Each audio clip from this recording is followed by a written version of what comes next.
सभा करने जा रहे हैं। क्या क्या वजह है? क्योंकि कुछ दिनों पहले गुजरात में चुनाव के पहले क्षत्रियों और सरकार के बीच काफी विरोध हुआ था, तो इस बार सभा के पीछे का क्या कारण है? जो आपने कहा वही वजह है, बहुत बड़ी वजह है, क्योंकि उस वक्त जो क्षत्रियों की अस्मिता पर प्रहार हुआ था, उसके पश्चात जो हमारी आन बान मान सम्मान और स्वाभिमान का प्रतीक है केसरिया पागड़ी, उसका अपमान है। और अभी कुछ दिनों पहले ही इन लोगों ने समाज के एक सामाजिक आगेवान के व्यापार पर भी प्रहार किया, यानी वो आगेवान मैं खुद हूं। मेरे कंपनी के लाइसेंस को इन्होंने रद्द कर दिया। और अब उन कर्मचारियों का क्या दोष है? हजारों कर्मचारी आज बेरोजगार हो गए। तो इन सभी प्रहारों का जवाब देने के लिए हम गुजरात प्रदेश के समस्त क्षत्रियों को एक मंच पर लाने जा रहे हैं कि भाई आप यदि अभी भी एक नहीं हुए तो ये प्रहारों का पुनरावर्तन होता रहेगा। इन प्रहारों का पुनरावर्तन रोकने के लिए क्षत्रिय एकता महासम्मेलन का आयोजन हमने गुजरात अहमदाबाद में तारीख 22 दिसंबर 2024 के रोज दोपहर 2 बजे किया है। और इसमें पूरे भारत वर्ष से हमारे क्षत्रिय आगेवान भी आ रहे हैं और गुजरात से लाखों की संख्या में क्षत्रिय वहां उपस्थिति दर्ज कराने जा रहे हैं, ताकि भविष्य में इन घटनाओं का पुनरावर्तन रोका जा सके। आपने पुष्पा 2 का विरोध किया, ऐसी क्या वजह रही कि अब रिलीज होने के बाद पुष्पा 2 का विरोध हो ऐसा रहा है सर, क्षत्रिय योद्धाओं के द्वारा ये हमें ज्ञात हुआ कि पुष्पा 2 के अंदर द रूल जो फिल्म बनी है उसमें क्षत्रिय समाज की जो एक मुख्य जाति है शेखावत, उसकी बड़ी इंसल्ट की गई। बार बार उसका उल्लेख किया गया है।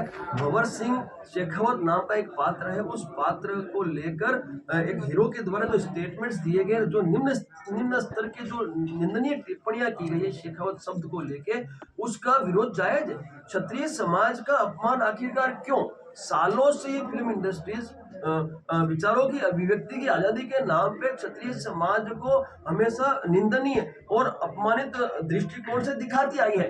तो अब हम ये बर्दाश्त नहीं करेंगे। हमें फिल्म से कोई आपत्ति नहीं है, हमें आपत्ति है तो उस शब्द से, शेखावत शब्द का जो एक उन्होंने निम्न स्तर से प्रस्तुत किया उसकी आपत्ति है। उस शब्द को वो शीघ्र अतिशीघ्र हटा दे, अन्यथा मैंने कहा कि इस भारतवर्ष में करनी सैनिक हर प्रदेश में है और ऐसा ना हो कि इसी की ठुकाई ये करनी सैनिक कर दे। मैंने कहा है जहां भी ये मिलेगा इसकी ठुकाई की जाएगी, ताकि कोई भी निर्माता निर्देशक भविष्य में इस तरह से क्षत्रिय समाज के अपमान का कारण ना बने। और मैं आपके माध्यम से कहना चाहता हूं, अब ये सनातनी है, जो क्षत्रिय समाज अब जागृत हो चुका है। आप यदि जाति के अलावा भी यदि अपने धार्मिक ग्रंथों पे फिल्म बनाई तो भी आपकी ठुकाई होगी। यदि आपने हमारे देवी देवताओं पे फिल्म बनाई तो भी आपकी हम ठुकाई करेंगे। और हमारे धार्मिक ग्रंथों पे भी आपने फिल्म बनाई या फिर हमारे महापुरुषों पे आपने फिल्म बना के आपत्तिजनक व्यवस्थाएं उत्पन्न की, तो भी ठुकाई ही एकमात्र हमारे पास विकल्प है। और ठुकाई करने सैनिकों को मैं आज कहता हूं, जहां भी आपको ये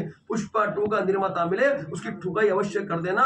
और यदि इन्होंने ये शेखा उत्सव निकाल दिया तो हमें उनसे कोई आपत्ति नहीं है, और नहीं निकाला तो आज नहीं तो कल इस निर्माता की ठुकाई की जाएगी। पुष्पा 2 के लिए थिएटर तक लोग पहुंच रहे हैं, करनी सेना का क्या स्टैंड है? क्योंकि अगर वो विरोध कर रही है तो उसके लिए थिएटर तक देखिए, मनोरंजन का साधन अवश्य है, लेकिन किसी जाति, किसी धर्म या किसी एक जाति विशेष को आप इस तरह से अपमानित नहीं कर सकते। अब देश की जनता मनोरंजन के लिए फिल्मों में जा रही है, हमें उनसे कोई आपत्ति नहीं है, ना हम उन्हें कोई परेशान करना चाहते हैं। हम तो उस निर्देशक को जिसने ये फिल्म बनाई है उसको हम जवाब देना चाहते हैं, ताकि भविष्य में कोई भी निर्माता निर्देशक ऐसी फिल्म बनाने से पहले 1 लाख बार सोचे। मैं पूछना चाहता हूं, आखिरकार आप हम क्षत्रियों पे ही ऐसी कटाक्ष वाली फिल्में क्यों बनाते हैं?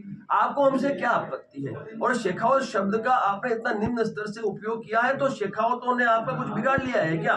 इस निर्माता निम्न स्तर से मैं पूछना चाहता हूँ, फिल्म इंडस्ट्री से खास पूछना चाहता हूँ कि भूतकाल में भी कई फिल्में ऐसी बनी जिसमें इन्होंने क्षत्रियों को बड़ा ही क्रूरतापूर्वक दिखाया है, निंदनीय तरीके से दिखाया है। तो अब ये बर्दाश्त नहीं होगा। फिल्में हैं, मनोरंजन का साधन है, लेकिन किसी जाति विशेष को या धर्म को या आप धार्मिक ग्रंथ को या देवी देवताओं के नाम पे यदि आप इस तरह की फिल्में परोसेंगे, विचार की अभिव्यक्ति आजादी के नाम पे कुछ भी करें, तो हम बर्दाश्त नहीं करेंगे और आपको अब आक्रामकता से जवाब देंगे, मुंह तोड़ जवाब देंगे, ताकि अब ये जो पुनरावर्तन है उससे रोका जा सके। लॉरेंस को जो मारेगा, एनकाउंटर करेगा, या गोल्डी बराड़ को जो मारेगा, एनकाउंटर करेगा, आप उसे इनाम देंगे, ये स्टेटमेंट आपका था। आपका स्टेटमेंट कहाँ तक है और क्या आप अभी इस स्टेटमेंट पर अडिग हैं या नहीं? साहब, जो स्टेटमेंट मैंने दिया था उस आतंकवादी के लिए दिया था, उस आतंकी संगठन के लिए दिया था, जो आतंकी संगठन और आतंकवादी हमारे समाज के अमर शहीद सुखदेव सिंह गोगामेड़ी के हत्यारे हैं। और हमारा मुखिया मारा तो सामने मुखिया मांगा है, गलत क्या किया? अब वो जेल में है तो उसका एनकाउंटर के अलावा कोई हमारे पास विकल्प नहीं है।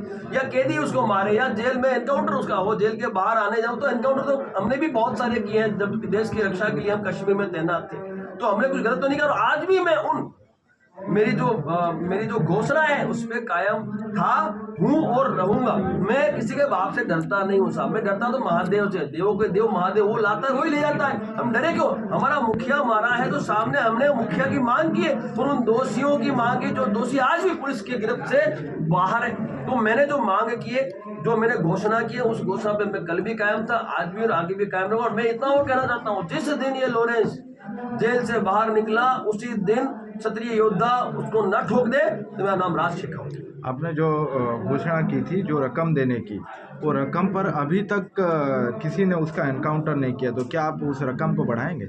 ऐसा है, देखिए, रकम तो एक विकल्प है, एक कहें तो एक उस दिशा में बढ़ता हुआ कदम है, जो दिशा जो मंजिल हमें पानी है। लेकिन रकम बढ़ाने की मुझे कोई आवश्यकता नहीं।